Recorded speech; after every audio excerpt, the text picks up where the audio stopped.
کیونکہ P T I اس وقت جتنا بھی سویلین سپیس سرنڈر ہو گیا تھا وہ پی ٹی آئی نے کیا تھا. پارلیمنٹ کے اندر ایک کرنل صاحب کو تو پی ٹی آئی نے بٹھایا تھا، اور پھر ہمارا ساتھ جو خود ذاتی طور پر ہوا، مطلب جس طریقے سے ہمیں جیلوں میں ڈالا گیا، جس طریقے سے ہمارے لوگوں کو ٹارگٹ کلنگ کا نشانہ بنایا گیا، اور ٹارگٹ کلنگ کا نشانہ بنا کر وہ پھر کتا مار مہم کی ٹرینڈ پی ٹی آئی والے چلاتے تھے اور ہمارے خلاف کیسز بناتے تھے. دیکھیں نا، کڑ کمر میں ہمارے 15 ساتھی شہید ہوئے، تو ہم ان کو رہنے دیتے کہ بھائی آپ حکومت کریں. ہمیں تو ایک موقع ملا تھا کہ بھائی ان سے آپ بدلہ لیں اپنے ساتھیوں کے قتل عام کا، اور جس بے شرمی سے انہوں نے اس قتل عام کو ڈیفینڈ کیا اس کا بدلہ لینے کا ہمیں ایک موقع ملا. اور ہم اس سے کوئی سروکار تھا ہی نہیں کہ بھئی یہ باجوہ اور ان کے آپس میں ناراضگی ہے یا جو کچھ بھی ہے، اس سے ہمارا کوئی سروکار نہیں تھا. ہمارا سروکار اس سے تھا کہ انہوں نے ہمارے ساتھ زیادتی کی، ان سے ہم نے بدلہ لینا ہے، اور ہم نے وہ بدلہ لے لیا. اگر آپ کو یاد ہو تو 2018 کے انتخابات کے فوراً بعد علی وزیر اور محسن داوڑ نے عمران خان کو ووٹ بھی دیا تھا. اس وقت عمران خان کو ووٹوں کی ایک ووٹ کی ضرورت تھی، تو انہوں نے اس وقت عمران خان کو ووٹ بھی دیے تھے.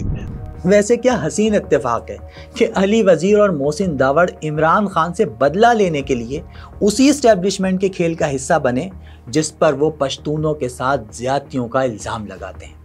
لیکن سوال یہ ہے کہ پابندی کے بعد اب پی ٹی ایم کا مستقبل کیا ہے؟ زیرو. باتیں کرتے ہیں کہ ایک ہی افغان، ایک ہی فلانا.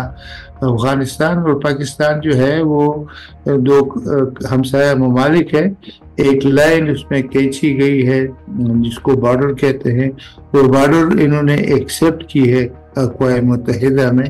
پھر اس کے بعد جو ہے مختلف طریقوں سے یہ لوگ اسی کو انڈو کرنے کے لیے جو بھی کوشش ویسے کر سکتے ہیں وہ پی ٹی ایم ابھی کر رہی ہے، اور میرے خیال میں وہ کامیاب نہیں ہوں گے، کیونکہ میجارٹی آف پشتون وہ اپنے آپ کو پاکستانی سمجھتے ہیں اور پاکستانی ہیں.